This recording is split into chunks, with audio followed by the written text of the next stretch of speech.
Good morning, my dear students and faculty members who are watching this video at this channel. In the lecture series of genetics, today I am going to deliver my talk on gene mutation.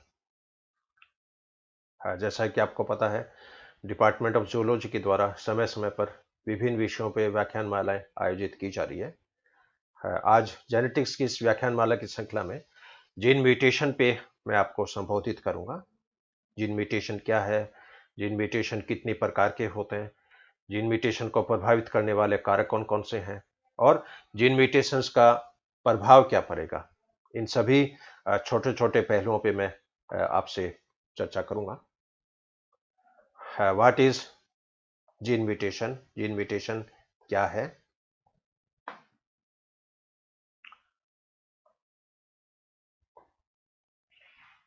Changes in the number and arrangement of nitrogen base sequence is called as gene mutation और molecular mutation। अर्थात DNA में जो nitrogen base की sequence है, उन nitrogen base की संख्या में, उनकी सीक्वेंस में, उनके अरेंजमेंट में किसी भी प्रकार का कोई परिवर्तन हो जाए, उन सभी परिवर्तनों को सामूहिक रूप से जीन म्यूटेशन या मॉलिक्यूलर म्यूटेशन के नाम से जाना जाता है। जो gene mutation is the changes in the number and arrangement of nitrogen bases in a DNA molecule। तो डीएनए के अंदर, जीन के अंदर न्यूक्लियोटाइड की संख्या, न्यूक्लियोटाइड का क्रम, न्यूक्लियोटाइड की व्यवस्था में होने वाले जो परिवर्तन है, वो सामूहिक रूप से जीन उत्परिवर्तन के नाम से जाने जाते हैं। हाँ, जीन म्यूटेशन कितनी प्रकार के हो सकते हैं? Types of gene mutation. Gene mutation को मुख्यतः 4 प्रकारों में विभाजित किया गया है। डिलीशन टाइप के म्यूटेशन, इंजर्शन, इन्वर्जन और रिप्लेसमेंट। अब इसमें नाम से स्पष्ट है कि डिलीशन में कोई न्यूक्लियोटाइड होगा, वो विलोपित होगा। इंजर्शन टाइप के म्यूटेशन में कोई न्यूक्लियोटाइड बीज के अंदर प्रवेश करता है। इन्वर्जन टाइप के म्यूटेशंस में न्यूक्लियोटाइड की सीक्वेंस जो होती है वो उल्टी हो जाती है, इन्वर्ट हो जाती है। और रिप्लेसमेंट टाइप के म्यूटेशन में कोई नाइट्रोजन क्षार दूसरे क्षार के द्वारा रिप्लेस हो जाता है। तो इन सभी चारों प्रकारों को मैं विथ एग्जांपल में आपको एक्सप्लेन करूंगा। पहली टाइप है डिलीशन म्यूटेशन या विलोपित प्रकार के उत्परिवर्तन। इन दिस म्यूटेशन वन और मोर nitrogen bases deleted from original sequence. इस प्रकार के म्यूटेशन में डीएनए की जो नाइट्रोजन बेस की सीक्वेंस है, उसमें कोई नाइट्रोजन क्षार विलोपित हो जाता है। और नाइट्रोजन क्षार जब विलोपित हो जाता है तो उससे बनने वाले एमआरएनए में कोडॉन की सीक्वेंस चेंज हो जाएगी और इससे बनने वाले प्रोटीन में एमिनो एसिड की सीक्वेंस चेंज हो जाएगी। जैसे ये ओरिजिनल डीएनए मॉलिक्यूल है और इसमें cytosine, adenine, thymine, cytosine, adenine, thymine, ये 3 न्यूक्लियोटाइड बार बार इसके अंदर रिपीट हो रहे हैं। अब इस डीएनए से जो एमआरएनए बनेगा, उस एमआरएनए में सीक्वेंस कैसी हो जाएगी? Guanine, uracil, adenine, guanine, uracil, adenine, यानी GUA, GUA, GUA। और GUA कॉडन जो होता है, यह हिस्टिडीन को रिप्रेजेंट करता है। इसलिए इस डीएनए से जो प्रोटीन बनेगा, उस प्रोटीन के अंदर हिस्टिडीन, हिस्टिडीन, हिस्टिडीन, हिस्टिडीन, यानी एक तरह की होमोपॉलीमर पॉलीपेप्टाइड का यहां पर संश्लेषण हो रहा है। अब मान लो इस डीएनए में एडेनिन है, ये रिमूव हो गया, एडेनिन यहां से हट गया। तो एडेनिन हट गया तो पहले जो सीक्वेंस थी साइटोसिन, एडेनिन, थाइमिन, अब वो सीक्वेंस कैसी हो जाएगी? Cytosine, thymine, cytosine. अब इस एक न्यूक्लियोटाइड के विलोपित होते ही आप इसमें देख रहे हो जो एमिनो प्रोटीन जो बन रहा है, उस प्रोटीन में ल्यूसीन, आइसोल्यूसिन, ये 2 एमिनो एसिड और नए और आ जाते हैं। तो पहले जिस प्रोटीन में सारे एमिनो एसिड हिस्टिडीन हिस्टिडीन थे, अब उसी प्रोटीन में 3 तरह के एमिनो एसिड हैं, वो प्रोड्यूस हो रहे हैं, हिस्टिडीन, ल्यूसीन, आइसोल्यूसिन। अब इस प्रोटीन की टोटल स्ट्रक्चरल प्रॉपर्टीज, सभी functional properties, thermodynamic properties, biological properties, biochemical properties है, सारी चेंज हो जाती है। तो जब न्यूक्लियोटाइड डीएनए के नाइट्रोजन बेस की सीक्वेंस में कोई नाइट्रोजन क्षार विलोपित हो जाए तो ये म्यूटेशन डिलीशन म्यूटेशन के नाम से जाना जाता है। Second is इंजर्शन mutation. इस प्रकार के म्यूटेशन में एक अथवा अधिक नाइट्रोजन क्षार बीच के अंदर इंजर्ट हो जाते हैं, और जब न्यूक्लियोटाइड की सीक्वेंस में कोई बीच में नाइट्रोजन क्षार ऐड हो जाता है तो उससे बनने वाले एमआरएनए के अंदर कोडॉन की इंफॉर्मेशन सारी चेंज हो जाती है, और इस एमआरएनए से बनने वाले प्रोटीन्स में एमिनो एसिड्स की वैरायटी जो होती है वो चेंज हो जाती है। अब जैसे यहाँ पर नॉर्मल डीएनए है बिफोर म्यूटेशन, और नॉर्मल डीएनए मान लिया सीक्वेंस है सीजीए टीजीसी एटीसी। अब इस डीएनए से एमआरएनए बनेगा, और उस एमआरएनए से जो प्रोटीन बनेगा उस प्रोटीन के अंदर दो एमिनो एसिड्स आ रहे हैं, एलानिन और थ्रियोनाइन। अब मान लो इसी के अंदर म्यूटेशन हो जाए, यहाँ पर थाइमिन और ग्वेनिन के बीच में एडिनिन न्यूक्लियोटाइड मान लीजिए ऐड हो जाए। अब इस इंजर्शन के कारण यहाँ जो प्रोटीन बनेगा उस प्रोटीन एमिनो एसिड कौन से आ रहे हैं, एलानिन ल्यूसिन वेलिन। पहले जिस प्रोटीन में दो ही एमिनो एसिड थे, अब उसी प्रोटीन के अंदर तीन एमिनो एसिड्स आ रहे हैं, और थ्रियोनाइन के स्थान पर ल्यूसिन आ गया। स्टॉप सिग्नल पहले था, है वहां पर वेलिन डेवलप हो रहा है। तो प्रोटीन एमिनो एसिड्स की क्वालिटी है वो चेंज होगी तो प्रोटीन के सारे गुणधर्म जो होते हैं वो यहाँ पर परिवर्तित हो जाते हैं। तीसरी टाइप है inversion mutation. In this mutation a segment of DNA is placed into an invert position. इस प्रकार के म्यूटेशन में क्या होगा, डीएनए एक स्थान से कट होता है और रोटेट होके इन्वर्ट होके वापस वहीं पर लग जाता है। तो यहाँ पर नाइट्रोजन क्षार की संख्या में न तो कमी हो रही है न वृद्धि हो रही है, लेकिन न्यूक्लियोटाइड का जो क्रम जो होता है वो यहाँ पर परिवर्तित हो जाता है। जैसे ये नॉर्मल जीन की सीक्वेंस है जीजीटी सीटीसी सीटीसी एसीजी, ये से कोडॉन बन रहा है, और इस कोडॉन में जो एमिनो एसिड है उसके अंदर ये सीक्वेंस आ रही है proline glutamic acid cysteine glycine. अब मान लीजिए यहाँ पर जो सीक्वेंस थी पहले थाइमिन साइटोसिन, अब थाइमिन साइटोसिन यहाँ पर इन्वर्ट होके लग गया साइटोसिन थाइमिन। अब इन्वर्ट होके लग गया तो यहाँ पर जो प्रोटीन बनेगा उस प्रोटीन में एमिनो एसिड की सीक्वेंस क्या आ रही है, proline glycine glutamic acid cysteine glycine. अब यहाँ पर 2 नंबर पे पहले जो एमिनो एसिड था वो ग्लूटामिक एसिड था। अब इंजर्शन के कारण इन्वर्जन के कारण इस ग्लूटामिक एसिड के स्थान पर कौन सा एमिनो एसिड आ रहा है, ग्लाइसिन। अब एक एमिनो एसिड परिवर्तित होते ही इस प्रोटीन की सारी प्रॉपर्टीज जो होती है वो चेंज हो जाती है। चौथी टाइप है replacement mutation. In this mutation A nucleotide is replaced by another nucleotide. इस प्रकार के म्यूटेशन में एक न्यूक्लियोटाइड दूसरे न्यूक्लियोटाइड के द्वारा रिप्लेस हो जाता है। It is due to error during replication. यह रिप्लेसमेंट प्रतिलिपिकरण के दौरान किसी प्रकार की त्रुटि के कारण विकसित होता है। Replacement mutation is divided into two types. Replacement mutation है ये भी दो प्रकार का हो सकता है, एक तो सब्स्टिट्यूशन प्रकार का और एक फ्रेम शिफ्ट प्रकार का।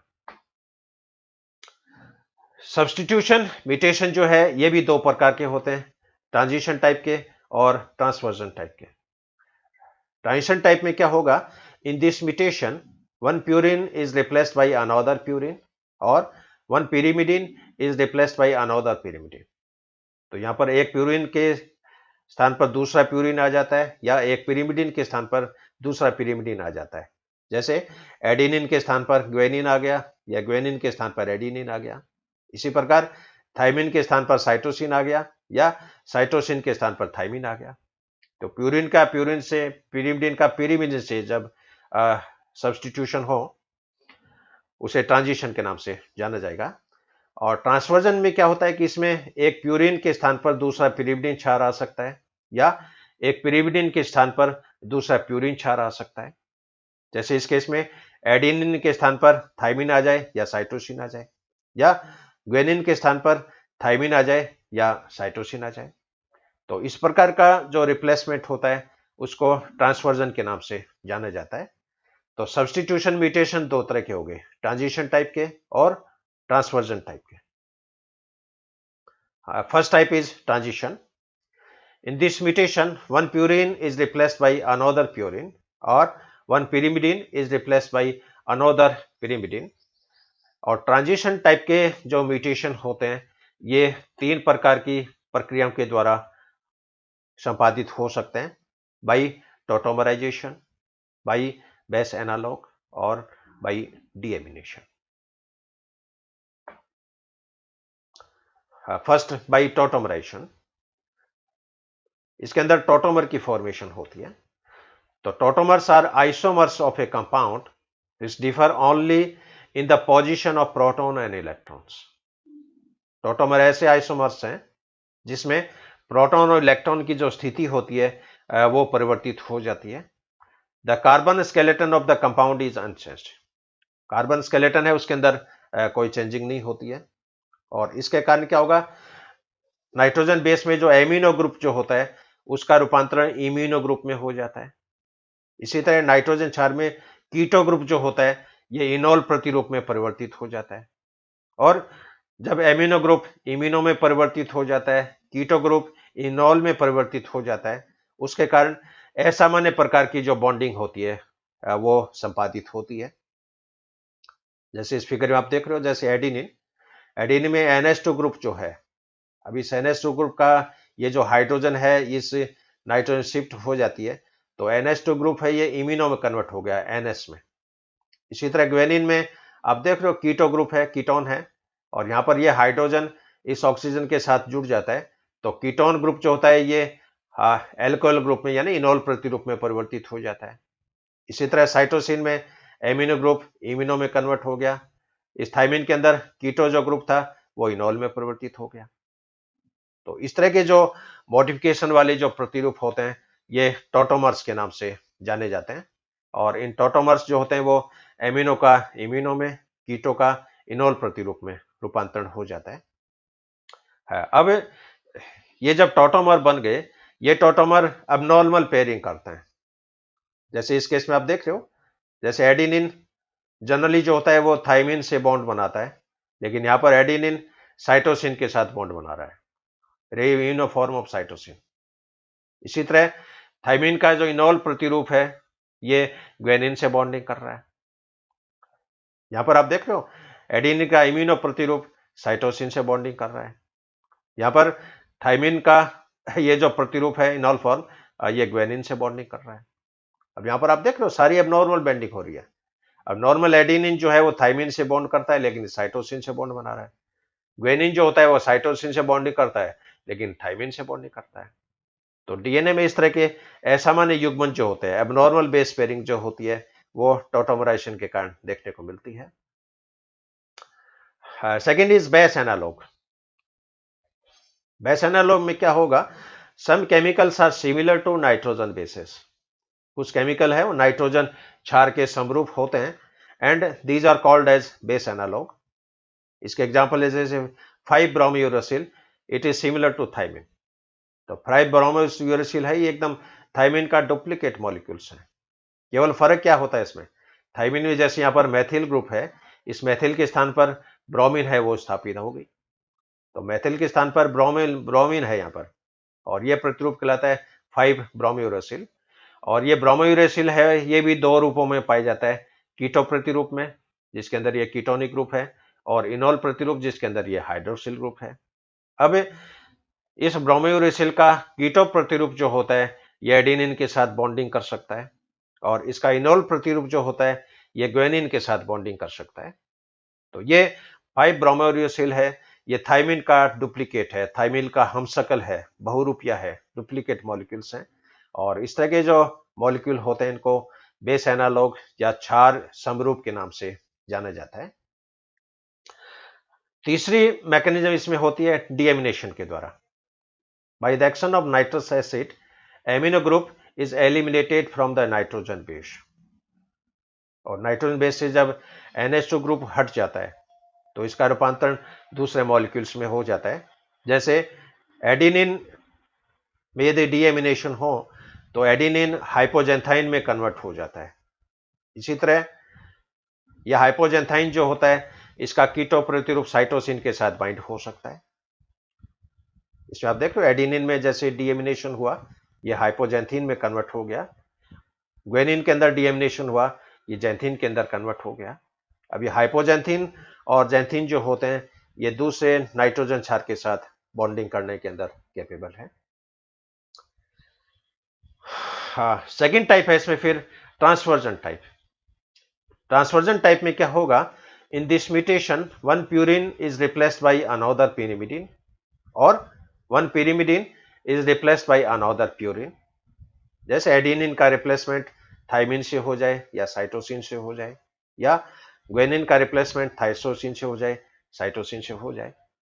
और इस प्रकार के म्यूटेशन में क्या होगा, ट्रांजिशन और ट्रांसवर्जन का जो रेशियो होता है ये 1:2 होता है। मान लो कोई डीएनए मॉलिक्यूल है, कोई कॉडोन है और इसके अंदर सभी तरह की यदि पॉसिबिलिटी हो जाए, ट्रांजिशन टाइप और ट्रांसवर्जन टाइप, तो ये देखा गया है कि ट्रांजिशन और ट्रांसवर्जन टाइप के जो म्यूटेशन है इनका अनुपात हमेशा 1:2 बैठता है।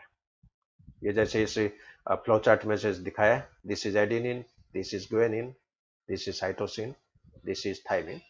और मान लो इन चारों ही नाइट्रोजन क्षार में ट्रांजिशन और ट्रांसवर्जन टाइप के म्यूटेशन यदि देखने को मिले, तो उसमें आप देख रहे हो ट्रांजिशन टाइप में और ट्रांसवर्जन टाइप में ये जो तीर के जो निशान हैं, नीले रंग के जो एरो हैं ये 4 हैं, लाल रंग के जो एरो हैं ये 8 टाइप के हैं।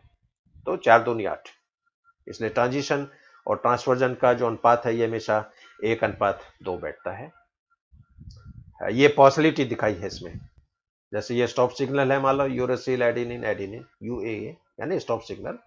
अब स्टॉप सिग्नल में मान लीजिए सभी तरह के म्यूटेशंस यदि हो, हैं सभी पोजीशन में म्यूटेशंस हो, तो इसमें 9 तरह की पॉसिबिलिटी हो सकती है। हाँ, इसी तरह ये जैसे 9 कोडॉन दिखाए हैं और इन 9 कोडॉन्स में मान लीजिए ट्रांसवर्जन टाइप के म्यूटेशंस हो, और ट्रांसवर्जन म्यूटेशंस मान लीजिए नॉनसेंस कोडॉन की यदि फॉर्मेशन होती है, तो इस तरह का जो पॉसिबिलिटी है, पहले वाले केस में तो आपने देखा कि स्टॉप सिग्नल था, वो म्यूटेशंस के कारण अलग अलग एमिनो एसिड को निर्देशित करने वाले कोडॉन में परिवर्तित हो जाता है। और यहां पर आप देख रहे हो अलग अलग कोडॉन ट्रांसवर्जन म्यूटेशंस के कारण स्टॉप सिग्नल में कन्वर्ट हो जाते हैं। तो पहले वाला जो एग्जांपल है जिसमें नॉनसेंस कोडॉन अलग अलग एमिनो एसिड्स को निर्देशित करने वाले कोडॉन में यदि परिवर्तित होता है, तो इस तरह का जो म्यूटेशन है ये डाइवर्स टाइप का म्यूटेशन है। और इस केस में आप देख रहे हो अलग अलग जो कोडॉन एमिनो एसिड्स को कोडॉन को निर्देशित करने वाले कोडॉन है वो म्यूटेशंस के द्वारा टर्मिनेशन कोडॉन में कन्वर्ट हो रहे हैं। इस तरह का जो म्यूटेशन है ये कन्वर्स टाइप का है। तो प्रकृति में डाइवर्स टाइप के म्यूटेशन, कन्वर्स टाइप के म्यूटेशन ये निरंतर चलते रहते हैं। हाँ, इसमें कुछ टर्मिनोलॉजी और है। साइलेंट म्यूटेशंस क्या है, तो silent mutation after mutation no change in coding information है। मान लीजिए म्यूटेशन से पहले कोई कोडॉन मान लीजिए टायरोसिन एमिनो एसिड्स को निरूपित कर रहा था, और म्यूटेशन के बाद में भी वही कोडॉन टायरोसिन्स को रिप्रेजेंट करता है, तो इस तरह का जो म्यूटेशन होता है ये साइलेंट म्यूटेशंस कहलाता है। और इसमें म्यूटेशन तो हुआ है, लेकिन उस प्रोटीन में एमिनो एसिड की क्वालिटी में, संख्या में, क्रम में कोई परिवर्तन नहीं हुआ है। और इस तरह के जो उत्परिवर्तन होते हैं ये साइलेंट म्यूटेशंस होते हैं। और अपने प्राणियों में जो ज्यादातर म्यूटेशन जो होते हैं वो साइलेंट प्रकार के होते हैं। सेकेंड टाइप है नॉनसेंस म्यूटेशन। इस प्रकार के म्यूटेशंस में क्या होगा कि इसमें नॉनसेंस कोडॉन या टर्मिनेशन कोडॉन्स की फॉर्मेशन होती है। तो कई बार म्यूटेशंस के द्वारा बीच के अंदर ही टर्मिनेशन कोडॉन है वो बन जाते हैं, और टर्मिनेशन कोडॉन जब बन जाता है तो प्रोटीन सिंथेसिस के दौरान, ट्रांसलेशन के दौरान प्री मैच्योर टर्मिनेशन हो जाता है। तो जो प्रोटीन जितना लंबा बनना चाहिए था उतना लंबा नहीं बन के उसकी तुलना में उसकी लंबाई जो होती है वो छोटी हो जाती है। तो जब म्यूटेशन के द्वारा नॉनसेंस म्यूटेशंस, नॉनसेंस कोडॉन की फॉर्मेशन हो, टर्मिनेशन कोडॉन की फॉर्मेशन हो, तो इस तरह का म्यूटेशन नॉनसेंस म्यूटेशन के नाम से जाना जाता है। तीसरी टाइप है missense mutation. After mutation many types of amino acids are coded by mutant sequence। तो जब म्यूटेशंस के द्वारा एक ही कोडॉन से अलग अलग प्रकार के एमिनो एसिड्स को निर्देशित करने वाले कोडॉन की जब फॉर्मेशन हो, तो इस तरह का म्यूटेशंस मिससेंस म्यूटेशन के नाम से जाना जाता है। तो ये कुछ पॉपुलर टर्मिनोलॉजी है, साइलेंट म्यूटेशन, नॉनसेंस म्यूटेशन और मिससेंस म्यूटेशन। तो ये एक जनरल नट सेल के रूप में जीन म्यूटेशन क्या है, जीन म्यूटेशन 4 प्रकार के हैं, डिलीशन टाइप के, इंजर्शन टाइप के, इन्वर्जन टाइप के, रिप्लेसमेंट टाइप के। रिप्लेसमेंट है वो भी दो तरह का है, सब्सटीट्यूशन, फ्रेम शिफ्ट। हाँ, सेकेंड टाइप है इसमें फ्रेम शिफ्ट। हाँ, फ्रेम शिफ्ट में क्या होगा, certain pigment dyes like acridine, yellow orange and proflavine acts as a mutations. तो कई ये जो पिगमेंट है, वर्णक है, जैसे एक्रिडीन, येलो ऑरेंज, प्रोफ्लेविन, ये म्यूटेजेनिक एजेंट्स के रूप में काम करती है। और ये जो पिगमेंट होती है ये डीएनए के अंदर बीच में जाके इंजर्ट हो सकती है।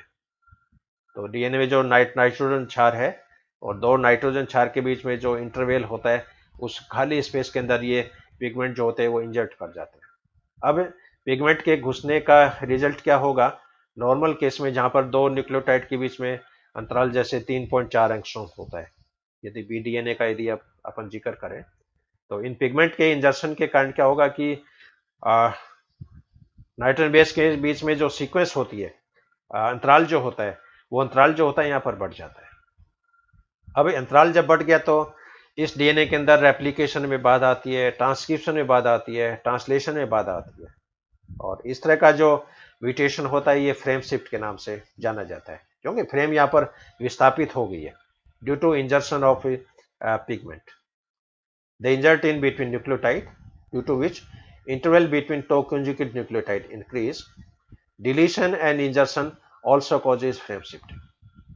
तो डिलीशन और इंजर्शन के कारण भी फ्रेम शिफ्टिंग होती है, लेकिन वहां पर फ्रेम शिफ्ट है वो अलग तरह की है। यहाँ पर पिगमेंट के इंजर्शन के कारण फ्रेम शिफ्टिंग हो रही है। और प्रारंभ में जो तीन जो मैंने टाइप बताई है, डिलीशन, इंजर्शन, इन्वर्जन, ये सभी पॉइंट म्यूटेशन के नाम से, कलेक्टिवली पॉइंट म्यूटेशन के नाम से ये जाने जाते हैं। तो ये नट सेल में जीन म्यूटेशंस के बारे में। अब जीन म्यूटेशन को प्रभावित करने वाले जो कारक हैं वो कारक म्यूटेजेंस या म्यूटेजेनिक एजेंट के नाम से जाने जाते हैं। तो म्यूटेजेनिक एजेंट हैं वो फिजिकल म्यूटेजन हो सकते हैं, केमिकल म्यूटेजन हो सकते हैं, बायोलॉजिकल म्यूटेजन हो सकते हैं। इन पे मैं चर्चा आपसे नेक्स्ट व्याख्यान में करूँगा। और आपने व्याख्यान बहुत ध्यान से सुना, इसके लिए I am highly thankful to you, and on behalf of my department, on behalf of my college, I'm highly grateful to you. I'm highly thankful to you. Have a good day. Have a great day. Thank you very much.